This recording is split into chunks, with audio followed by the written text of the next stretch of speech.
السلام عليكم waxaynu isla eegnaa bisha Ramadaan iyo soonta iyo fadligeeda iyo xikmadaha laga leeyahay haddaba soonta waxa la sharciyay waqtigii nabiga waxaana ku soo arooray xadiisyo badan iyo aayado badan oo aad iyo aad u cadeynaya haddaba wax kasto hadda uu seen isku daafeeday waxa lagu sii sheegay waqtigii nabiga quraankeena iyo xadiisyada haddaba aynu isla eegnaa shan faa'iido laga helayo soonta ama laga dhaxlayo number 1 waxa uu ka ilaaliyaa jirka duuduubka iyo gabowga in barfasor ayaa waxa uu yiri 16 saacadood sooma 8 saacadoodna wax cuna qoliyahan sayniskuna hadda waxayna leeyihiin isbuuci 2 casho sooma shanta kalena wax cuna haddaba nabiga sallallahu alayhi wasallam waxa uu isbuuci soomi jiray 2 casho waxaana ay kala yihiin khamiista iyo isniinta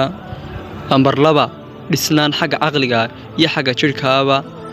qofku markuu askari noqonayo waxa la dhahaa orod daal gaajood rafaad si uu hadda u noqdo qof adag oo wax kasta xamilaya marka waxa la doonayaa qofka muslimka ah inuu noqdo qof si kasta u dhisan oo dib kasta xamilaya number 3 soontu waa dayr waxaanay ka deyrisa ama ka celinaysaa xumaanta iyo dib kasta way muxuu nabigu sallallahu alayhi wasallam kiin aan guur awoodin ha soomo saanu xumaan ugu dhicin hadhow number 4 qofka uu ka ilaaliyo macaanka iyo kansalka sida xanuunada khatarta jasiirada dhaho oo kinaalo oo ku taala dalka Japan ayaa waxa ku nool dad cimrigooda uu gaaro 100 sano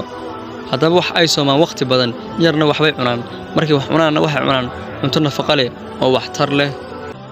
haddaba weyn ognahay cuntada badan ee jirka iyo wadnaha toona faa'iido uma leh waayo wadnaha way cadaadisaa inta badan cuntada laguma seexdo haddaba diinteena islaamka ah waxay naga reebto waxna inama amarto ilaa faa'iido inoogu jirta ama dhib bay naga reebaysaa haddaba waxa la dhahaa marka quraanka saa loo eego ama diintaba 3% ayaa xaaraantinimeyn ah inta kale waxa weeye qisooyin iyo wax dhacay iyo ku cimri qaadasho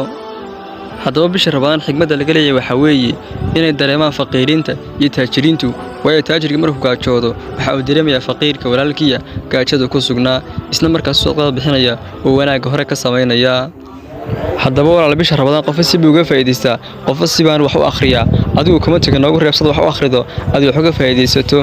wassalaamu calaykum